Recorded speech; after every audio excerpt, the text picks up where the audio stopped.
नमस्कार. दही किंवा सोडा न वापरता आज आपण हलवाई स्टाईलमध्ये बालुशाही कशी बनवायची ते पाहणार आहोत. याचा पाक आतपर्यंत व्यवस्थित मुरला जातो आणि ही खायलाही तेवढीच टेस्टी लागते. बालुशाही बनवण्याची एक सोपी पद्धत कोणालाही सहज जमेल जर पहिल्या वेळेस बनवली तरी. चला तर मग व्हिडिओला सुरुवात करू. एका ताटामध्ये आपण एका वाटीने 3 वाटी इथं मैदा घेतलेला आहे. मैदा व्यवस्थित चाळून घेतलेला आहे. थोडंसं मीठ आपण याच्यात ॲड करून घेऊ. इथे आपण बेकिंग पावडर घेणार आहोत.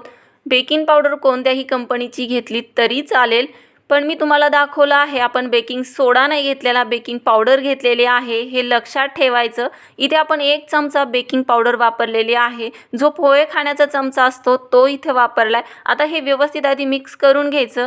ज्या वाटीने आपण मैदा घेतलेला आहे त्याच वाटीने आपण अर्धी वाटी तूप घेतलेला आहे. तूप कमी जास्त वापरायचं नाही, अगदी अर्धी वाटीच वापरायचं आहे. मी ते सर्व तूप वापरून घेतलेलं आहे. आता पिठांना आपण हे तूप व्यवस्थित चोळून घेणार आहोत.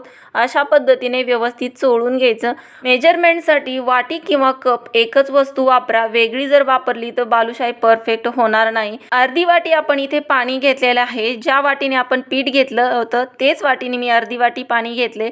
इथं आपण कणिक जशी मळतो तसं पीठ मळून घ्यायचं नाही. पीठ फक्त आपल्याला एकत्र करून घ्यायचं आहे. त्याच्यामुळं पीठ व्यवस्थित हलक्या हातानेच मळून घ्यायचं. खूप काहीची कणिक मळल्यासारखी व्यवस्थित मळून नाही घ्यायचं. फक्त पिठाला आपल्याला एकजीव करून घ्यायचं आहे. त्याच्यामुळे मळताना थोडी काळजीपूर्वकच मळायचं, कारण याचे लेयर्स व्यवस्थित पडतात. जर आपण कणकीसारखं मळून घेतलं तर बालुशाहीचे लेयर्स व्यवस्थित पडत नाही. अशा पद्धतीने आपण अर्धी वाटी व्यवस्थित पाणी इथं लागलेलं आहे. आता एखादा चमचा कमी जास्त लागू शकतं, कारण मैद्याची क्वालिटीनुसार किंवा तुम्ही अर्धी वाटी किती प्रमाणात घेताय यानुसारही पाणी कमी जास्त लागू शकतं. फक्त पाणी अशा पद्धतीने पीठ व्यवस्थित घट्टसर मळून घ्यायचं. खूप लूजही मळायचं नाही आणि खूप घट्टही नाही. इथे पाहू शकताय व्हिडिओमध्ये. आता आपण एका बाउलमध्ये हे पीठ काढून घेणार आहोत. पीठ आपल्याला व्यवस्थित रेस्ट करण्यासाठी ठेवायचं. एक 20 मिनिटासाठी 20 ते 25 मिनटं ठेवलं तरी चालेल, काही हरकत नाही. आता पुढची तयारी करून घेऊ. तोपर्यंत आपण इथे पाक कसा बनवायचा ते पाहणार आहोत. ज्या वाटीने आपण पीठ घेतलं होतं त्याच वाटीने मी इथं 2 वाटी साखर घेतलेली आहे आणि 1 वाटी आपण इथे पाणी वापरणार आहोत. म्हणजे तुम्ही 2 कप जर साखर घेतली तर 1 कप पाणी घ्यायचं. आता गॅसची फ्लेम ऑन करायची आणि साखर आपल्याला व्यवस्थित वितळून घ्यायची. साखर आपली इथे व्यवस्थित वितळल्या गेलेली आहे. ह्या स्टेजला गॅसची फ्लेम अगदी लो करायची. याच्यामध्ये आवडीनुसार तुम्ही वेलची पूड ॲड करू शकतात आणि थोडासा फूड कलर. आता आवडीप्रमाणे, नाही आवडत तर नाही ॲड केला तरी चालेल. साखर व्यवस्थित वितळल्यानंतर लो फ्लेमवरती अगदी 3 मिनिटातच चाचणी आपली व्यवस्थित तयार होते. पण चाचणी कशी बघायची तेही मी तुम्हाला सांगणार आहे. हाताने व्यवस्थित चिकट लागतोय की नाही एकदा चेक करून पाहायचं. व्यवस्थित चेक लागलं तर समजायचं की आपली चाचणी तयार झाली. पण दुसरी पद्धत आहे अगदी सांगणार आहे. आपल्याला एकतार पूर्णपणे पाक बनवायचा नाही. पाकामध्ये चमचा व्यवस्थित गोळून घेतलेला आहे आणि तुम्ही शेवटचा ड्रॉप पाहू शकताय. अगदी दम्माने असा येतोय आणि याची हलकीशी आपल्याला तार दिसते. पाहू शकताय व्हिडिओमध्ये तुम्हाला दाखवलं या पद्धतीने. मी इथं व्हिडिओ कुठेही कट केलेला नाही आहे. अशी जर तार आली की समजून जायचं की आपला पाक इथे व्यवस्थित तयार झालेला आहे. त्याच्यामुळे मी अगोदरच गॅस बंद केला होता. नाहीतर जास्त वेळ जर मी तुम्हाला चाचणी दाखवत बसले असते तर माझा पाक पुढे गेला असता. त्याच्यामुळे आधीच आपल्याला जर वाटलं की आपलं तयार झालेलं आहे तर गॅस बंद करून ठेवायचा.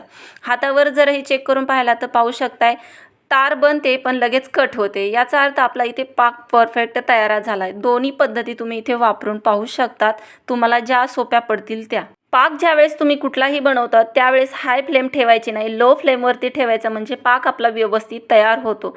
आता हे बंद करून बाजूला ठेवून देऊ आणि आपले इथे 20 मिनिटंही झालेले आहेत आणि पीठही व्यवस्थित मुरलं गेलेलं आहे. तुम्ही पाहू शकताय. आता आपण हे बाउलमधून बाजूला काढून घेणार आहोत. पीठ आपण मधून व्यवस्थित कट करून घेणार आहोत. कट करून घेतल्यानंतर पाहू शकता याला व्यवस्थित असे लेयर पडलेले आहेत. पण याला अजून जास्त लेयर पडण्यासाठी आपण काय करणार आहोत, हाताने हे व्यवस्थित दाबून घेणार आहोत. अगदी जोरात दाबून घेतलं तरी चालेल आणि जी बाजू आपण दुसरी दाबून ठेवली होती ते याच्यावर व्यवस्थित ठेवून घ्यायची. परत एकदा व्यवस्थित दाबून घ्यायचं. आता मधून आपण याला एक व्यवस्थित कट मारून घेणार आहोत. आतल्या साईडने पाहू शकता व्यवस्थित याला लेयर पडलेले आहेत. परत एकदा ही याच्यावर ठेवून घ्यायची, व्यवस्थित दाबून घ्यायची. ही कट अँड फोल्ड पद्धत तुम्ही नक्की वापरून पहा, म्हणजे बालुशाही अगदी परफेक्ट आपली तयार होते. असं मी 3 वेळेस व्यवस्थित करून घेतलेलं आहे कट अँड फोल्ड करून. कट करायची, एकावर एक ठेवायची, व्यवस्थित दाबून घ्यायची। आता ह्या स्टेजला आपण व्यवस्थित एकावर एक ठेवणार आहोत आणि व्यवस्थित लाटून घेणार आहोत। हाताने प्रेस करून घेतली तरी चालेल, पण लाटून घेतली तर लाटायला खूप त्रास पडत नाही, म्हणून मी इथं लाटून व्यवस्थित घेतलेले आहे। खूप पातळ अशी लाटायची नाही, अगदी जाडसरच ठेवायची। आता मधून याला एक कट मारून घेणार आहोत। एक बाजू आपण बाजूला ठेवून देऊ आणि मधल्या बाजूने आपण अजून एक कट मारून घेणार आहोत। आता पेढ्याच्या आकारामध्ये हे आपण व्यवस्थित याला कट मारून घेणार आहोत। बालुशाहीचा आकार आपल्याला कितपत मोठा हवे यानुसार आपण इथे कट मारून घेऊ शकता।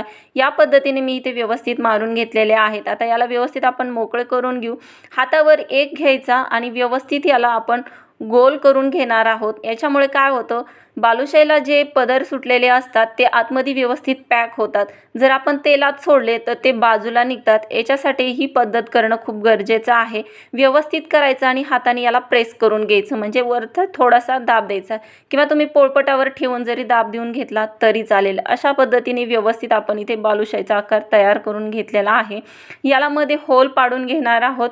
इथे मी एक काडी वापरलेली आहे, याच्याने आपण व्यवस्थित होल पाडून घेऊ, किंवा तुमच्याकडे एखादं छोटंसं बेलणं असेल टोकाचं ते वापरलं तरी चालेल, किंवा मी तुम्हाला दुसरी पद्धतही सांगते जी अगदी सोपी आहे। व्यवस्थित आपण इथे बालुशाही अशा पद्धतीने तयार करून घेतली की अंगठ्या शेजारचं बोटाने याला व्यवस्थित होल पाडून घ्यायचं, किंवा करंगळी वापरली तरी चालेल।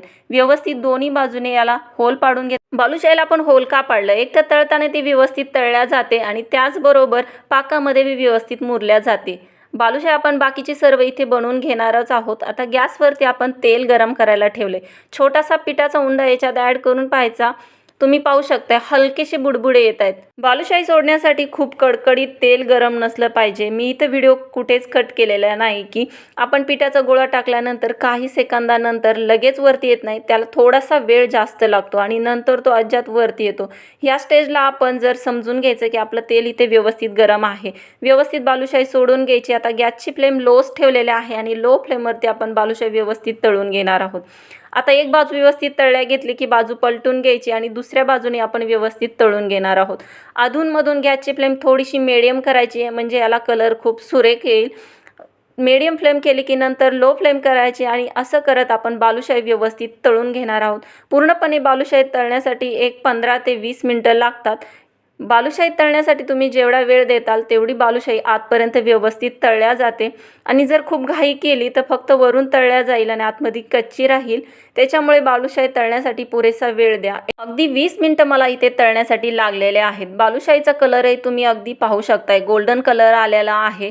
सुरुवातीला आपण ज्यावेळेस बालुशाही बनवायला घेतली होती त्यावेळेस तुम्हाला मी म्हटलं होतं की बालुशाही बनताना ती व्यवस्थित आपल्याला पॅक करून घ्यायची, नाहीतर अशा पद्धतीने तेलात सोडले की त्याचे लेयर्स बाहेर निघतात। त्याच्यामुळे मुरड व्यवस्थित घालून घ्यायची बालुशाहीला। चला तर मग आपली बालुशाही इथे व्यवस्थित तळल्या गेलेली आहे। आता आपण याला साईडला काढून घेणार आहोत।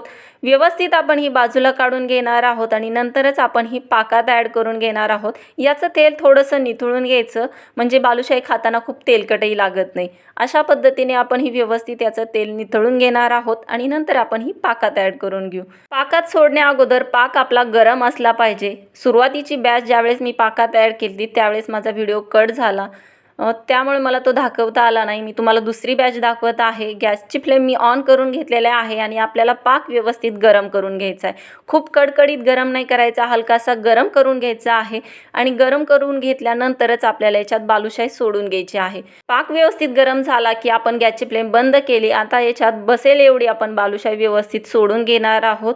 3 मिनिटं आपण बालुशाही एका बाजूने व्यवस्थित पाकामध्ये मुरत ठेवणार आहोत आणि याची नंतर 3 मिनिटानंतर बाजू पलटून घ्यायची।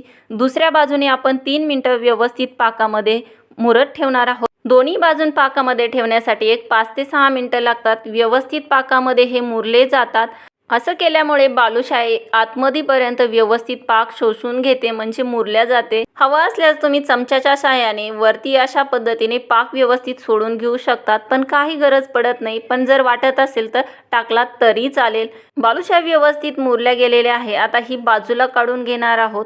अशा पद्धतीने जर नाही काढून घेता आली तर सिंपल आपला चमचा वापरून व्यवस्थित बाजूला काढून घेतली तरी चालेल, पण एका ताटामध्ये व्यवस्थित आपण ही वाकडी करून ठेवणार आहोत। एक 15 मिनिटामध्ये व्यवस्थित सेट होऊन जाते याच्यामधला एक्स्ट्राचा पाकही व्यवस्थित बाजूला निघून जातो. आपली इथे बालुशाही व्यवस्थित तयार झालेली आहे. मी तुम्हाला कट करूनही दाखवते. बालुशाहीमध्ये आतपर्यंत आपला व्यवस्थित पाक गेलेला आहे, व्यवस्थित मुरल्या गेलेली आहे. अगदी परफेक्ट आपली इथं बालुशाही तयार झालेली आहे. तेलाचं टेम्परेचर पहिली बॅच तळल्यानंतर हाय असतं, त्याच्यामुळे गॅस बंद करायचा थोडा वेळ आणि नंतर चालू करायचा आणि लो फ्लेमवरती दुसरी बॅचही आपण व्यवस्थित तळून घेणार आहोत. हे सांगायचं विसरलं म्हणून मी तुम्हाला शेवटी सांगितलं. आजचा व्हिडिओ तुम्हाला जर आवडला असेल तर व्हिडिओला लाईक करा, शेअर करा. चॅनलवर नवीन असेल तर आपल्या चॅनलला सबस्क्राईब करा. जर काही अडचणी असतील तर तुम्ही कमेंट्स करून नक्की विचारू शकतात. पुन्हा भेटू अशीच एक चटपटीत रेसिपी घेऊन. तोपर्यंत बाय बाय. मस्त खा, स्वस्त राहा, आनंदी राहा.